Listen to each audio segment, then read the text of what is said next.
Okay. Yeah. Well, we all feel left out, Nuno, so maybe by next time. The power of the tribe. Oh, okay. All right. So there's a special dream team, a dream team sign this evening. Okay. Thank you, We all everybody, feel for being left here. out. Do let us know how you're doing. We just had a great Golden Visa webinar with Jason. What am I talking about? Jason Swan of Holborn, who said it was the hottest day it's been in the Algarve in Albufeira for quite some time. So, Alistair, good evening to you from Spartan as well. Good to see you. I now have a Spartan FX gilet, you'll be glad to hear, thanks to Sarah just recently. Wrong time of year, but I will proudly wear it as we go into the autumn, or if we have any of those cold mornings and evenings here by the seaside. Thank you all for being here. It's going to be an exciting one tonight, I think. So much going on.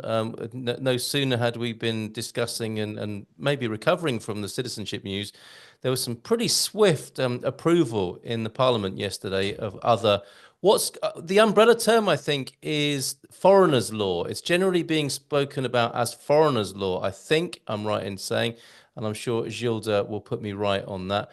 So let's go and do a few introductions. If I may, Gilda, let me start with Nuno because we just want to say hi quickly to Nuno up in the north of Portugal, in Lamego, in a jungle somewhere. How are you doing, Nuno? I think you're going to hand over to your team in just a moment after we've said good evening and hello. Good evening, everyone, or good morning, depending where you are. So yes, I'm in Lamego area. Supposedly, I should be somewhere else, but I will go tomorrow morning. I know that Rita, I don't know if Sandra is also here, but they are fully capable of going with the webinar and solving replying to your questions. Today we are expecting a massive claim, massive. So as you know, we have insurance, and we also are shareholders of Risk Media, and through which is the brand that handle with the audiovisual stuff. And some of you could heard today that a massive fire just burned the main stage of Tomorrowland. So we are the brokers through the Spanish branch.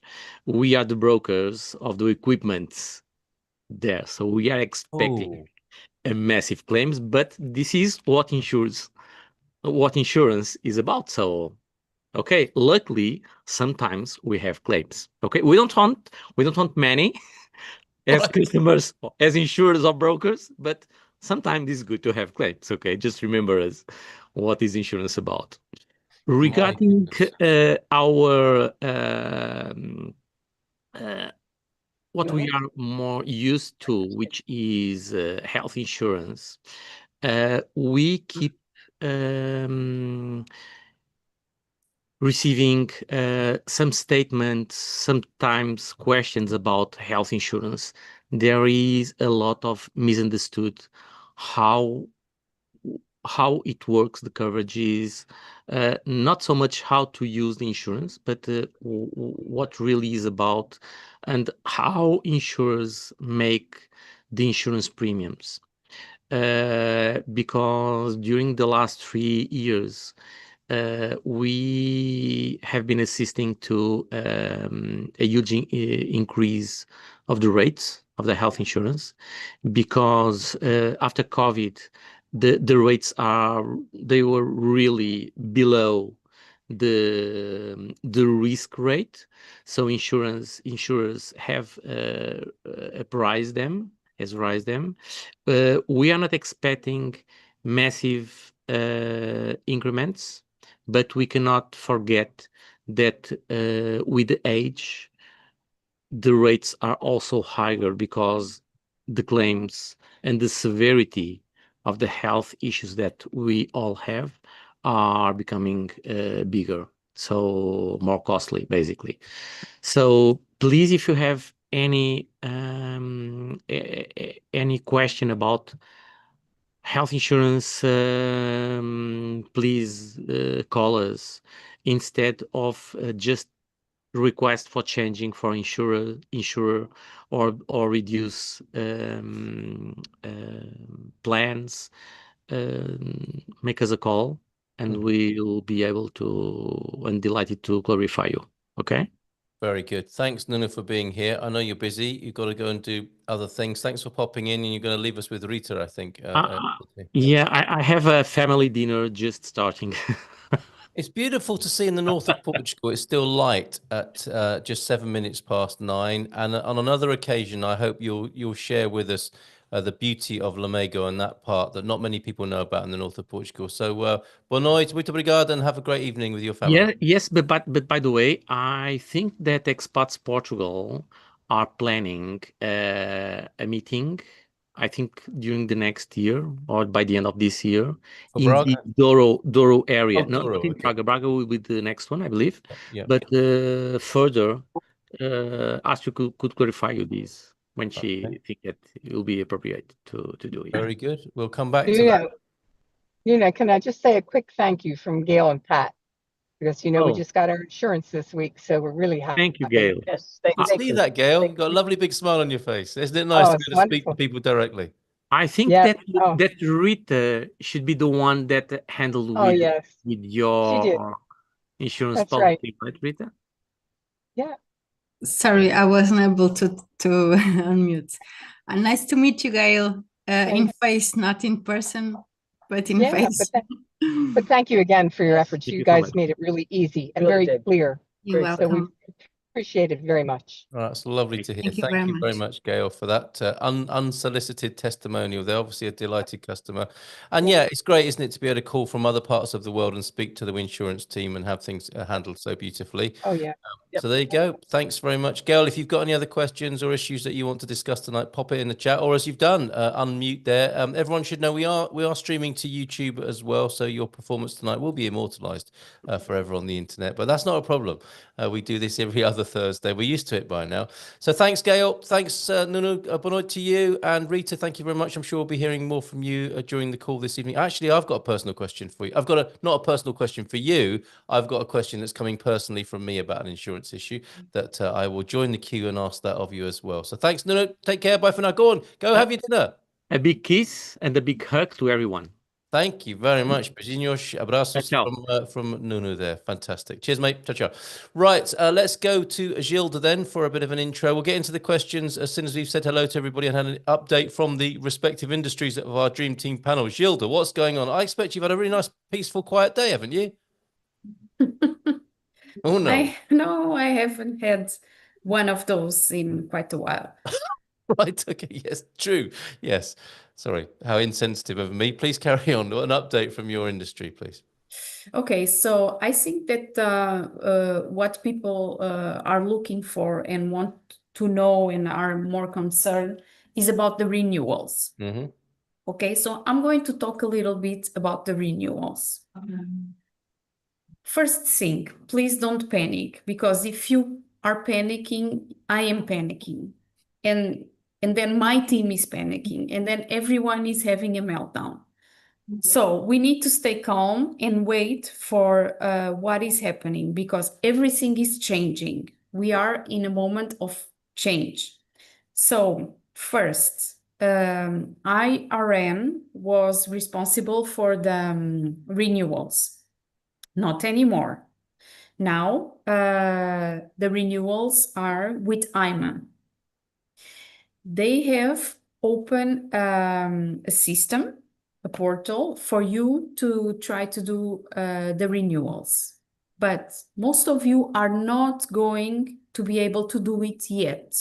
Why? Because it's a trial. The system is only in the trial, and it's only available from the residency permits that expired between the 11th of July until the 31st of July. So if your residency permit expired before that or will expire after that, during this week, there's nothing you can do. Just wait and see how things are going to be in the portal, so that they will extend for other dates. But for the moment, we only have this gap of 3 weeks in July. Okay, this is one thing. The other thing is that the system is not perfect. As someone said here, sometimes they are requesting for the NIS, and the Portuguese authorities are not giving the NIS unless you have a work contract. So this doesn't make sense because this means that they are not communicating. The Portuguese authorities are not communicating with each other, and we don't know. Maybe they will have to change the system. Next thing, the residency renewals are going to be, some of them in person and some of them are going to be online, depending on the things that you have to change on your residency permit while you are renewing it. Let me just check here for your information. So, without what you can do for the renewal without being present at IMA, to ratify your nationality, ratify your address, ratify your passport, and communicate your new email address. You need to go in person if you want to ratify your birth date, your name, your signature, and put inside of your residency cards your NIF and your número de utente. Okay, so this is big news. Part of the process is going to be done online. Other part of the process you need to go in person, depending on the things that you need to change on your residency permit. That is all we know right now. Okay. Some people ask me to keep trying, and they want to pay me for the service to keep trying to make this appointment online, but it's not possible. So there are some people that say, "Oh, I was all day trying to make my renewal appointment, trying to fulfill everything." Please don't be nervous, don't be anxious, because it's not going to work. We will let you know when the process is going to be work fully. Okay. Another thing is that people keep asking me, can we go home and then get back if our residency permit is expired? Well, according to the latest decree law, it is automatically extended until the 15th of October. Okay. This means that you are able to get out of the country and get in the country with your residency permit expired. My advice, because not everyone that is at the border understands this and is aware of this, you should have a letter, a comfort letter, explaining, especially if it is from a lawyer, explaining why this is happening, proving that you have tried to make your renewal but it didn't went through,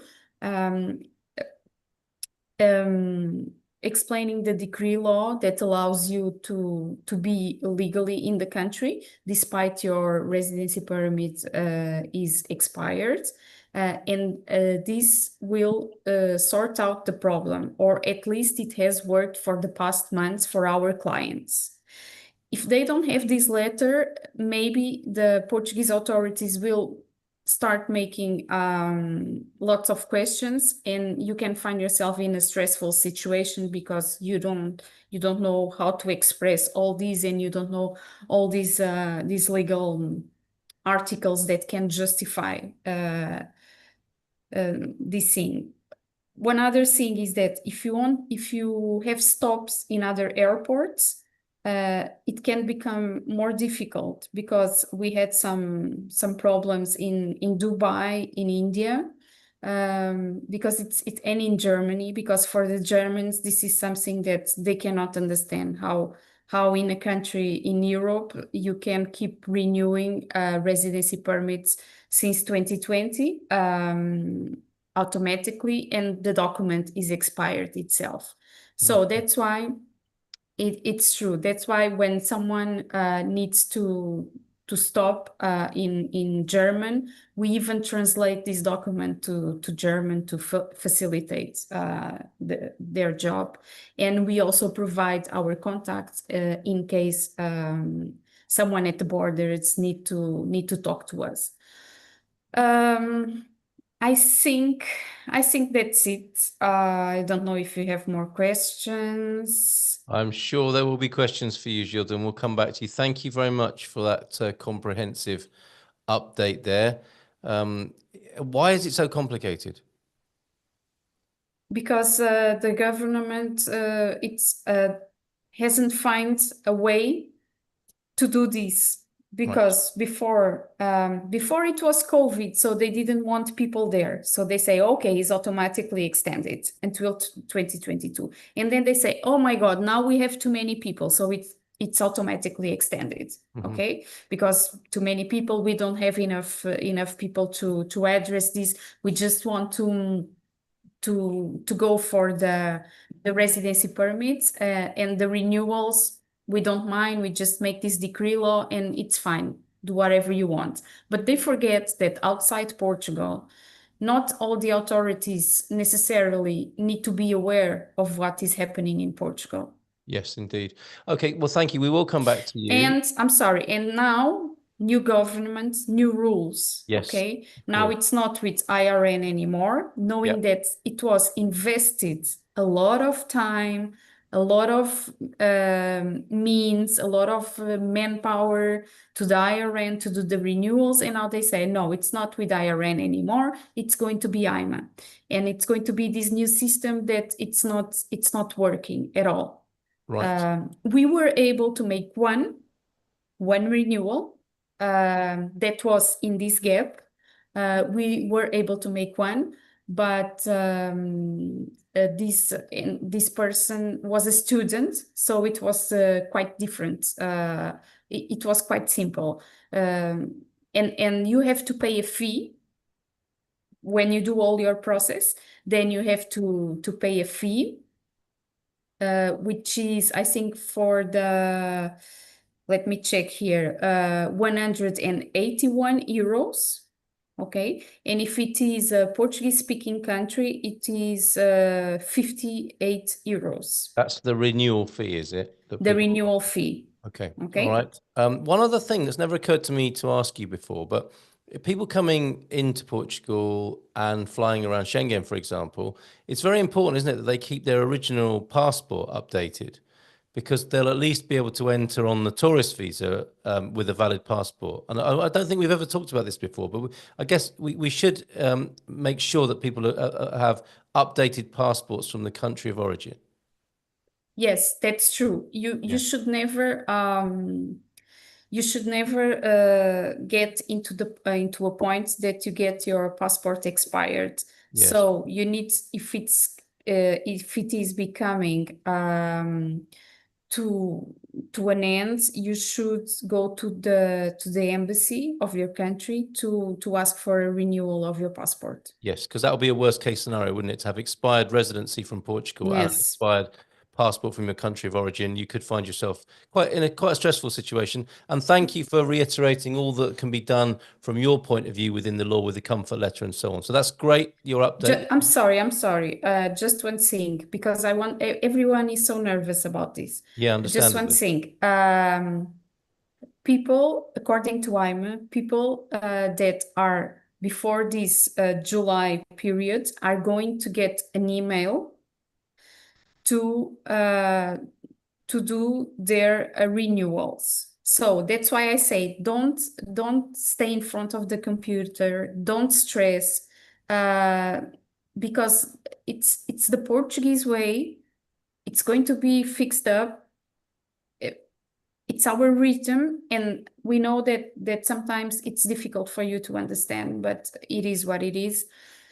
So that's it. You will get an email, and hopefully this platform will start to work for a bigger range of periods. Yeah, it sounds like they're testing the software on a small window Yes, of they people. are. They Yeah, are. that makes sense.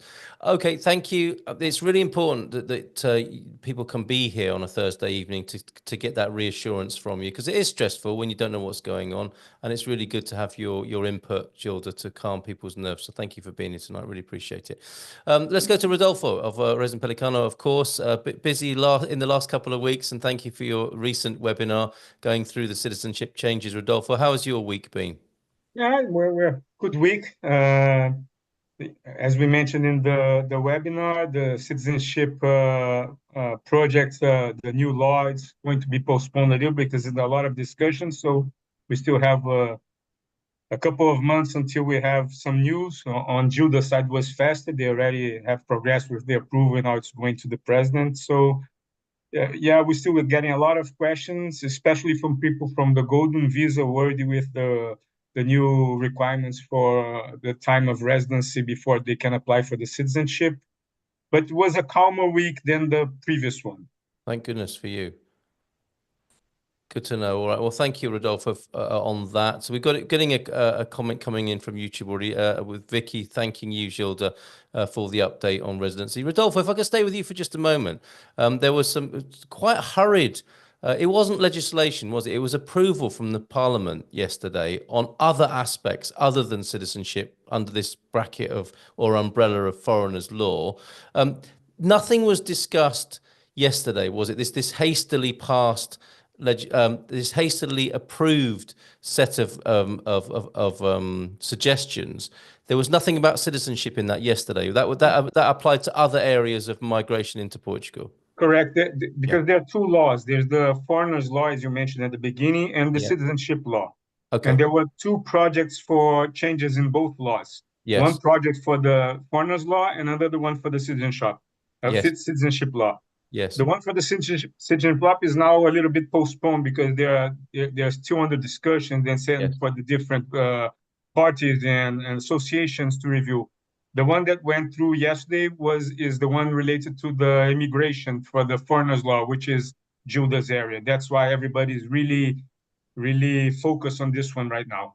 Yeah, but it's understandable, I guess, from the foreigner's point of view. When they see foreigners law, they think that might relate to citizenship as well, but it's separate. It's two separate areas. Two different laws. All right, thank you for that. And that has been widely reported as well, the foreigners law changes. If you search for foreigners law as distinct from citizenship changes, you will find those, I'm sure, online. Thanks, Rodolfo, for being here. So any questions about citizenship and the law? Rodolfo is here from Resin Pelicano this evening. Let's go to Rita. Back to you, Rita. Rita Pereira from Winsurance. How are you this evening?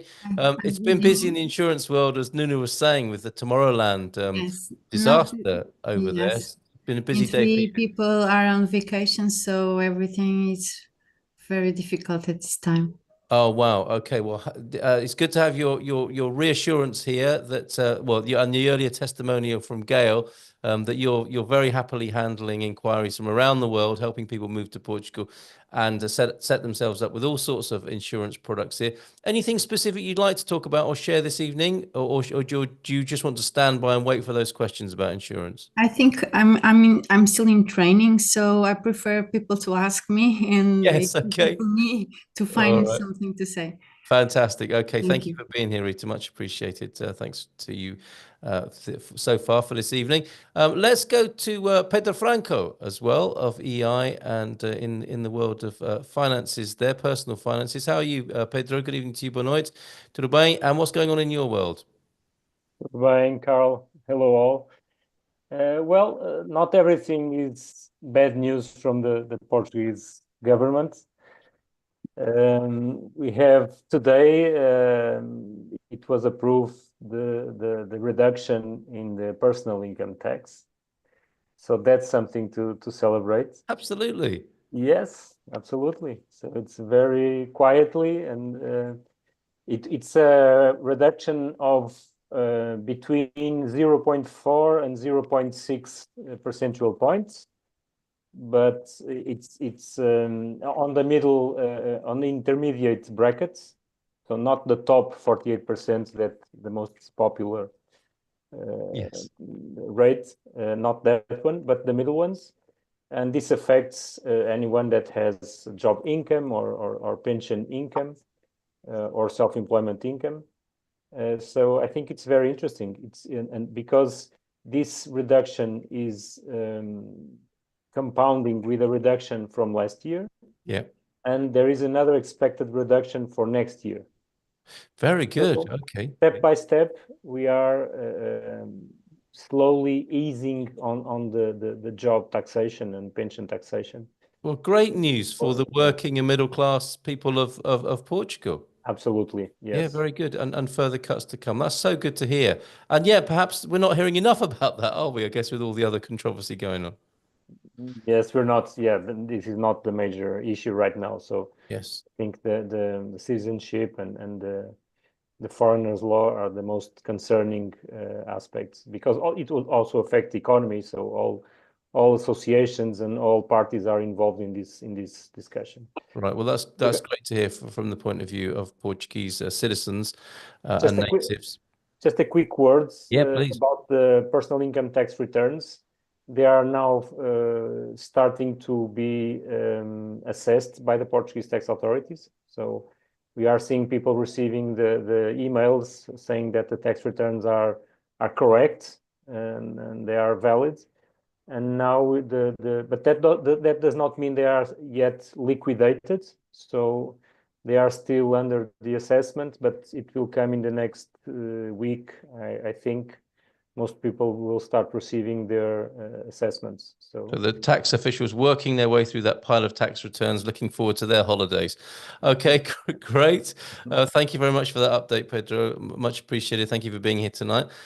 Currency, let's go to Alistair, and it's an interesting time for currency. There is no uninteresting area of life moving to Portugal, living in Portugal. But I guess that's the thing all around the world at the moment. And nothing reflects that more, perhaps, than international currency transactions. Alistair, what's going on?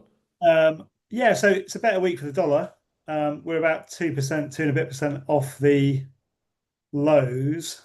And if you guys are tracking the kind of, the trend on dollar euro specifically over the last 6 months, it kind of actually broke out of the downtrend on Monday after tariffs were introduced on Trump's, EU front. So I'm kind of hopeful we might potentially see another 1%, possibly 3% more upside on the dollar as part of this corrective phase on euro dollar before potentially another leg of dollar weakness. So we've been really busy with, existing new customers who are wanting to move a little bit of money over this week. Yes. Look at potentially doing some hedging where they lock in the rate for a period of time for the future. But it's been a week of the dollar. But yeah, I'm not entirely convinced. I mean, I tell you what, sorry, a bit of a tangent, but the talking heads on the news, Bloomberg, CNBC, what have you, there's a contrarian school of thought now, which is saying that potentially the tariffs will not be quite as inflationary and as kind of prohibitively problematic for US growth, over the next 6-12 months. Wow. So some people are saying that the actual risk to the dollar is to the upside. So it's just the kind of comments that are starting to appear, amongst some of the kind of well-paid people in the investment banking world who think that the market's a little bit panicked over this and the data doesn't support the doom and gloom yet. Right. But it might still. But yeah, there's certainly, it just goes to show that it's still a very, tetchy market. I mean, here's a case in point. Trump yesterday came out and said that he was going to bin Powell, and in the space of about 15 minutes, the dollar dumped 1.5%.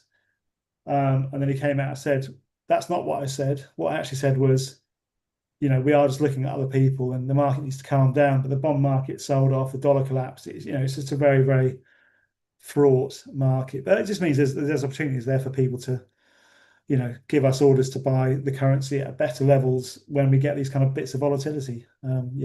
Yeah, and maybe to just be a little bit more vigilant than they might have been in the past or ordinarily be, and to stay in touch with you and take advantage of those movements. Yeah, I mean, I think, yeah, we're trying to help people, but we also don't want to kind of just annoy people with updates, inane updates left, right, and centre. But yes, it's nice to have a conversation with people where they give us a bit of a picture of what their short, medium term financial situation is, what they need to move out, if they're buying property or they've got investments they want to liquidate, and then we can help them just, try and make sense of the precedent that we are seeing with the dollar at the moment. But yeah, interesting week. Yeah. The president and the precedent. Absolutely. Yes. What a time. And conversely, you don't mind people getting in touch with you should they have something to discuss or ask of you? Yeah, no, absolutely. Yeah. I mean, we've got many clients specifically from the US and Canada who are making long-term plans about leaving North America with a view to maybe going to Europe for a few years whilst Trump's in charge, or maybe we'll have to see how long he is in charge. You know what I mean? Yes. We're always happy to speak to people, whether it's 6 months in advance or 3 or 4 years in advance. Always happy to have a conversation. Yeah. Very good. All right. Thanks, Alistair, for being here this evening in the UK. Right, let's get into some questions then. Michael was, I think, the first. A few good evenings. Hello, Laronda. Good to see you here. And Mr. S, good effort on the Portuguese. We love to see that in the chat as well. So some good Portuguese being spoken by Mr. S, who's always good with that as well. And quite a central Portuguese turn of phrase, quite old-fashioned with his Portuguese vocabulary, I would think, and phrases there. Michael, the holders of a temporary D7 residency permit must not be absent from Portugal. This is for you, Gilda, obviously, for more than 6 consecutive months or 8 non-consecutive months during the validity period of the permit, as we know. If I were absent for 5 months, asked Michael, then returned to Portugal for 1 week, would I still be allowed to be absent for an additional 3 months without violating the rules? Also, do I need a NIS if I am a holder of a D7 residency permit? That first thing about absence of 5 months, Gilda. Yes, your understanding is correct about those calculations. And about the NIS, what happened? At some point, people that came with the D7 were able to ask for a NIS. And then the rules changed and they asked for a work contract to ask to have a NIS. So at this point that we are talking today, doesn't mean that tomorrow they change their mind, because most likely they will. You can feel that I'm a little bit irritated today, right? A little bit, yeah. Just a certain frisson, yeah. We've known each other long enough, all of us. I think. Yes. But for the time being, it's not possible to get the NIS. We've been trying to study some ways of doing it when people really need the NIS. So if that is the case, if you need the NIS for some reason, let us know so we can address the specific questions. Otherwise, at this time, it's not possible to request a NIS without showing a work contract.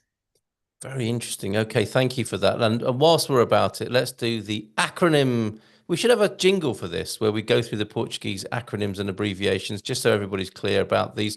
The primary one, of course, is the NIF, which is your fiscal identification number, the one that you might be asked about in the supermarket, or the one that you need for buying a car or a home. The NIS you've mentioned is a social security number, right, Gilda? Not to be confused with the SNS number, which is your health number, basically, your health system number. Am I correct with those abbreviations? Yes, sir, you have passed the test. Excellent. Will that go towards my citizenship? Okay, you don't decide. What's your process? Is your process already in? No, no, sadly not. Let me guess, your I'm not the Portuguese only is not one good here, though. enough. I'm not the only one here, to be fair. I'm not going to name any other names, but I'm feeling some heat with other people. And no, I've dragged my feet with that, thinking, well, you know, it's going to take 2 or 3 years anyway. I'll just wait and see if the whole system speeds up. And then look what happened. Sorry, Gilda, what were you asking me? I asked you if it was because of your Portuguese, if you are afraid of your Portuguese not being No, enough. actually, that's not it. I was a bit disappointed that I couldn't become president. I think, which is one of the conditions. It put me off when I discovered that.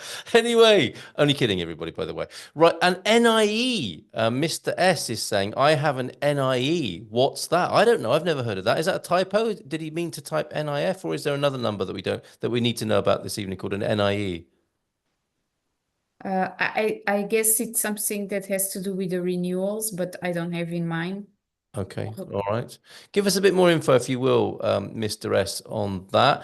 Some people are staying with these abbreviations. Some people can't submit their request because they don't have their NIS for verification. What should I tell them, Gilda? Also, Mr. S there.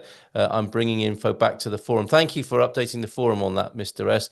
I'm a verifies our status with AT and SS. So that's a bit of a drawback of the system, isn't it? If they're asking you for one of the numbers that you don't actually have or actually can't get. Yes. Right. So okay. that is something that needs to be fixed in this system. Yep. But we had already sent the points that were not working to the government, and let's wait, because sometimes I feel that they don't hear us that are on the field. They don't want to hear. They just do things without listening to the professionals that are on the field every day. So they mess up with doing lots of things that like this. There are two distinct areas of representation that could be very helpful if I could humbly suggest this. One of them is you migration lawyers. Obviously, it would make sense, wouldn't it? I mean, not to try and speak to every one of you in your industry, but to have a representative body to make representations to the government and be part of a working party. And we do have, and okay. I'm member of that association. But they don't get listened to, is what you're saying. Yeah. Right. Okay. So the second one I was going to suggest is a representative body of foreigners, which I think would also be useful, given that we are 1 in 10 of the population. That's quite a significant number of people who are quite underrepresented, and have certainly felt that in the last little while. That's food for thought there. Yes, you can be the president. That's how I get to be president. Got it. Yeah. Okay, thank you for that. I'm glad I suggested that. Maybe. When should I make the payment after receiving the DUC? Another abbreviation to decode there. What is the DUC, and should Mr. S, or when should Mr. S make that payment? Rodolfo, you want to say what the DUC is? Documento único de cobrança. Yeah. It's let's translate. It's a single charge document, something like this. It's usually the slip for the payment of a tax or a governmental fee, such as in the citizenship or the golden visa application. They will issue a DUC. It's basically this. So, Judah, I have a theory on Carl working on the acronyms. So, on my webinar, I mentioned that the requirements for the citizenship have changed or will change. It's not only speaking Portuguese, you need to have cultural and political understanding. He started studying the acronyms. He thinks it's enough. Well, people will thank us in time to come. Teamwork makes the dream work here, and there'll be little bits of information people have picked up from these webinars when people are doing their exams in the future. So you can thank us later for that. So, but a DUC is effectively like a government invoice, then, Rodolfo and Gilda. It's a request for payment. But answering to your question, I'm not sure, but usually it is 48 hours. Oh, okay. How quickly hours. should you make payment? Okay, usually they issue the DUC. If you try to pay immediately, you won't be able because it's not active. You need to wait 24 hours to start being able to pay. And depending on what kind of fee you're paying, it is, if Judith correct, it will be active only for 48 hours. But there are others, depending on the tax, it will have a a longer validity. As everything in Portugal, it depends and it is confused. Yes, and it's funny, isn't it? When the government asks you for some money, sometimes when it's expired, you think, well, do they want the money or not? Why is this multi-banker reference expired when they want payment? I don't really understand that, but I guess it's a little bit more work maybe to send out another one. Okay, thank you very much, both of you, on that. That's helpful. Mr. S, I think that should be clear now. Thank you, Gilda, from Jim White. Good to see you here this evening, Jim. There are other thanks for your reassurance that you issued earlier on, Gilda, so thank you for doing that on behalf of everybody who's suggested that. Gilda, can EI provide in-person support when it is required for someone to be in person at a local government location, much like one of your lawyers attending IMA appointments? Can you do that? Previously, you weren't too keen on sort of pick and mix. You wanted to represent people for the whole process. Is it possible that they can sort of cherry pick a member of staff to go with them for a particular meeting? Yes, of course. It depends on if it makes sense, the service or not. But they can always talk to us. And we go with our clients whenever they feel more comfortable going with a lawyer. Of course. Okay. But ideally, you want to be enrolling for the whole service from EI from start to finish. That's also no, but if we are talking about Clint, he's already enrolled everything. There you go, Clint. This is just an extra. Okay, just an extra for you as an existing client there, Clint. Thank you very much for asking the question. Not for people whose permits expired after June 30th. I'm not sure where this is coming from, Mr. That's another mess. Forget about it. Yeah. Okay, all right. You've put the Men in Black torch in my. I don't even know what you're talking about anymore. Thank you for just forget it, says Gilda on that one. Question: our D7 visa expired last week, and we contacted our lawyer last week to remind them about it, but still waiting. Our IMA appointment was changed from June to September in Aveiro. We need to go back to the UK briefly next week on business for 2 weeks. What do we need to do? Will we also have issues coming back into the country? Can we travel on our tourist visa? Gilda, go ahead. I've already answered in the chat. Wow, when did you do that? Okay, thank you very much for that. I'm very fast. Yes, okay, and I can see that now. Yes, Valerie, thank God that removes the stress. Much appreciated. So thank you for sorting that out. Did you want to add anything to that publicly, Gilda? No, for people that have the visas expired, they can travel to the country if and when you are able to come back into the country without needing a specific visa. Yes. So you can come as a tourist. Oh, yes. Thank you. Okay, Valerie, You're welcome, Valerie. Anything else? You seem you're having fun, Valerie. She's gone back to have more fun, I think, there. Thank you very much for that. Okay. Debbie, good evening to you. Got my email today saying my tax return was correct. That's a relief, isn't it? I still don't know what I owe, though. So that will be the next communication, presumably, Pedro. The first part is to validate it as being correct. The next thing will be one of those dukes, I guess. Yes. It's not a duke, it's an invoice. Oh, I'm listening to you, and I'm so appreciative. Well, it's a pleasure. It's a pleasure. Thank you for being here tonight. Okay. The next step is to receive the assessment that has all the values, all the calculations for the tax. It's difficult to understand. Don't try to figure it out. But is it designed that way, by any chance? It is. Yes, of course. And Portugal's not alone in that. I've seen others from other countries, US and UK. They're not so simple, also. So no, I'm sure you're right. I'm sure we don't compare so badly. This is what happens at the International Personal Finance Expo, isn't it? When you all get together and compare how complex your systems are in the bar. Okay, fantastic. Thanks, Pedro. We've got one for you, Alistair. If the United States implements a government-backed stable coin, wow, how might this affect US dollar-euro transactions? People are talking about this, right? Yeah, I mean, I think it's basically just the inevitable move to digital currencies, backed by governments, because they have to get involved, because if they don't, then it's a grey economy again. It's grey finances. Yes. So I mean, it won't affect the rate, I don't think, because ultimately it'll be pegged to the normal fiat euro dollar. Yep. But it will speed things up, and it might well put some financial entities out. I mean, SWIFT is obviously SWIFT is the major international payment system, and stable coins and, kind of blockchain just is going to remove SWIFT entirely, because it's just quicker, cheaper, and you can just do a lot more with it. So there's probably going to be a pushback from international clearing companies to stop it happening as quickly as maybe it could. Yeah. So if you look at a lot of financial companies, they're already using things like Ripple token to just make massively quick payments across many different territories, and it just I think it's kind of inevitable. The only thing is, I think it's some governments are quicker and more crypto friendly than others, whether it's stablecoins or other cryptos. Yeah.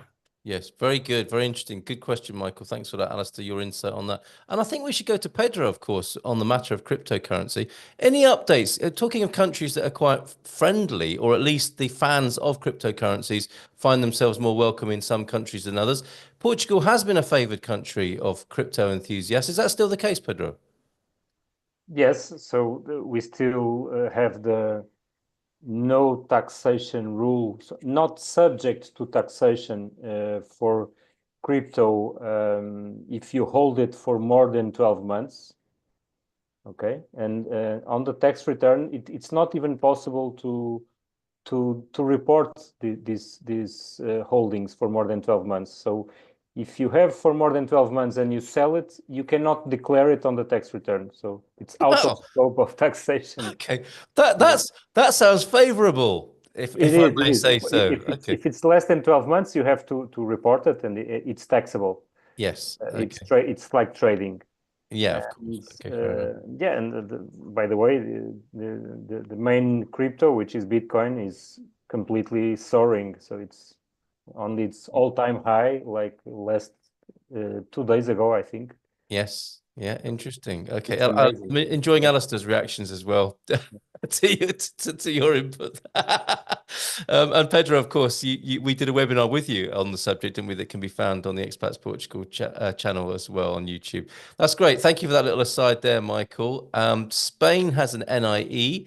It's like the Portuguese NIF. Don't know if that's what Mr. S is talking about. Maybe that does help. And Mr. S, very busy with us tonight. After Coreta is the liquidation with the IRS. And the US IRS, says Diana, will never tell you your return is correct. They just consider you've made an offer. They'll either accept or reject. Who do they think they are? Oh, yes, of course. They are the IRS.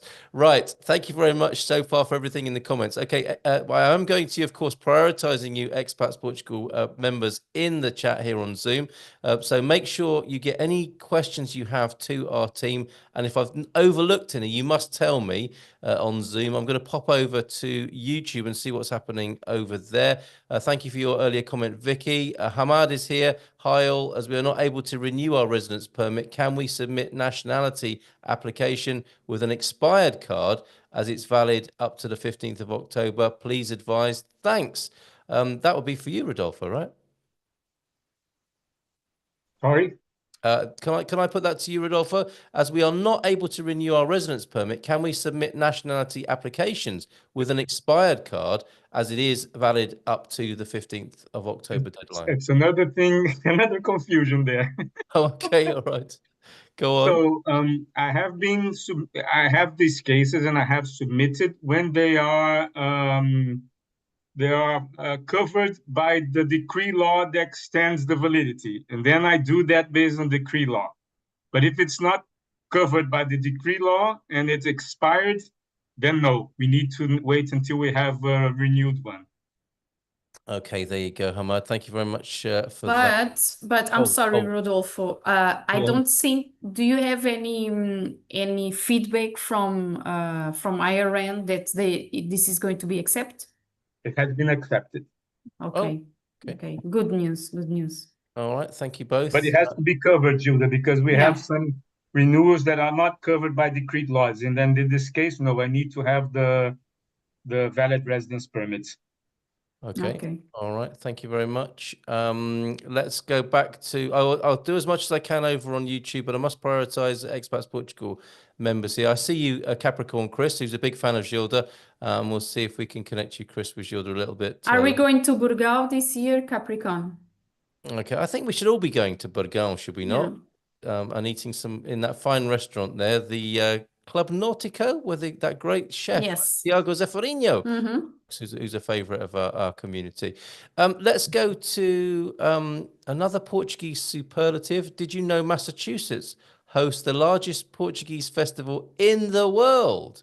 That's probably even bigger than the festivals in Portugal, perhaps, in Massachusetts. Okay, there's a lovely link to that. Thank you, Diana. Thank you very much for that. My question of the day is the Braga meetup. Is it still on the schedule? We'll come back to Astrid on that. Thank you, Debbie, for that. Valerie, Pedro Franco, thanks for clarifying cryptocurrency, Pedro. We had conflicting viewpoints previously. Much clearer now. I'm glad I asked. And I have a question for Rodolfo about pensions. Go ahead, LaRonda. Please unmute and ask that. Okay. So I learned something today that got me wondering about other types of disability pensions for government employees. Let me make sure I can remember it correctly. In Portugal, if it's a military disability pension, Portugal calls it something like a blood pension. Is that correct or accurate? Is that to Pedro? It's to Rodolfo. Oh, I beg your pardon, of course, to Rodolfo. I'm not sure if this is the translation or the name, but if you're trying to understand how this is going to be taxed, perhaps Pedro can explain better. Okay. So what my understanding is that if you get a military pension, it's not taxed if you're a resident, and it's not taxed even if you become a Portuguese citizen, because it's that type of pension. So what I'm wondering is, does that translate to other types of government pensions that people get because they were disabled in their position? Am I making sense? No, first of all, I think you said, LaRonda, I think you said something that I don't agree with. I don't. I'm just saying what I'm understanding. No, okay. And I think you mentioned that if you become a Portuguese citizen, those pensions are not taxable in Portugal. Well, that's not true. So for public pensions, I mean public in the sense that you get them from the U.S. government, from a role that you had previously for the local authorities, for the police, or for the government, something like that. Because you are a U.S. citizen, those pensions are exclusively taxable in the U.S. and not in Portugal. However, if you get the Portuguese citizenship, that will change the game. Correct. So Portugal can also tax those pensions. Okay. Right, but I'm not talking about that. Regarding disability pensions, I'm not talking. I'm sorry, go ahead. Regarding disability pensions, they are not the same as public pensions. Okay. So that's what I'm trying to get straightened out, because disability pensions are not taxed in the United States. Right. And I think we have an exception, Pedro, here. Right, yes, with the military thing. Yes, because it does not generate a taxable event in the US. Probably it will not generate a taxable event in Portugal as well. We have also exclusions for disability pensions. So okay, so from the information that I got today, that the military disability pension is the only type of pension that will not be taxed, even if you become a citizen. That is the exception. That's what the information that's my understanding of the information I received. That's the only exception for whether or not a pension will be taxed if you become a Portuguese citizen. I think it's because it's a disability pension and not a normal pension. That might be the case, but I'm not sure. I cannot confirm that today. Yeah, I was curious about that. So what that made me start thinking about is would that exception apply to other types of government pensions where the person was retired because of a disability? It's a government pension from their job, but they got it because they were disabled and they could no longer do their job. So that's what I'm wondering about. Or does it only apply to military pensions? Okay, so the treaty does not specify which type of public pension. We have a treaty with the US, but the treaty is very vague. It only refers to public pensions, okay? And then, so we have to, I would have to look into that.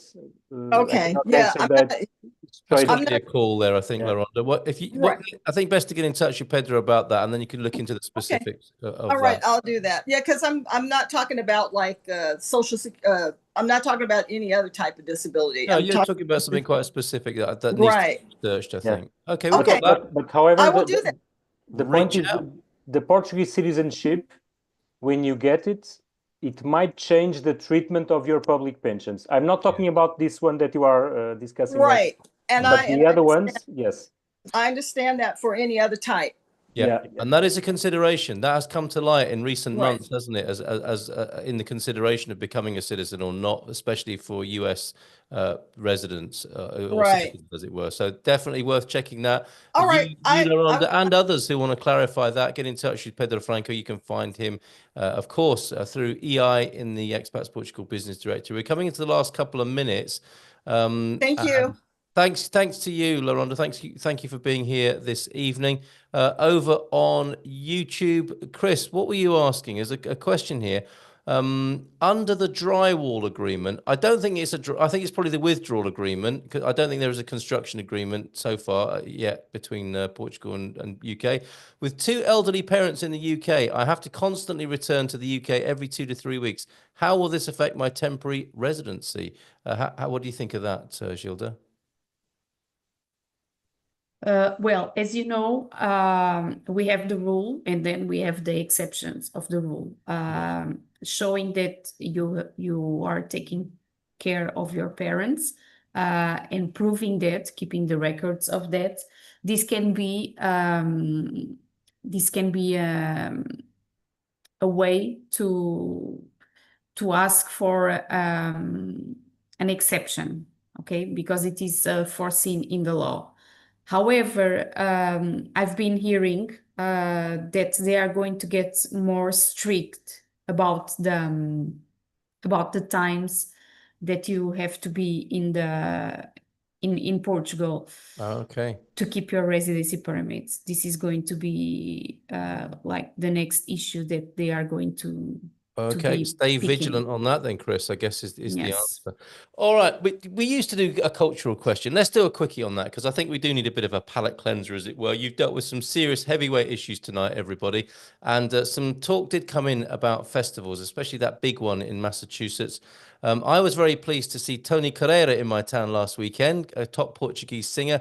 And delighted to see that So Jorge, the Brazilian singer, is coming to Alcobaça, just down the road from me. I think I might go and see him. We need your top picks for festivals or artists this summer here in Portugal. Alistair, I know you don't live here, but who would you like to fly over and see here in Portugal if you could see anybody? Coldplay and Guns N' Roses have been here just recently. I'll probably go cultural, like some sort of fado singer. Is that a good answer? Good answer. See you in Coimbra. Very good. Thanks, Alistair, for being here this evening. Pedro Franco, which big name or festival would you be going to this summer? I already did. In June, we had the Primavera Sounds in Porto. I highly recommend it. It's in the city park. It's rock and all types of music, but more rock and alternative music. Very good. Any highlights, any standout acts there, or can you not remember any of it? It was that good. I cannot remember. There were so many. It's like the 60s, isn't it? If you can remember it, you weren't there.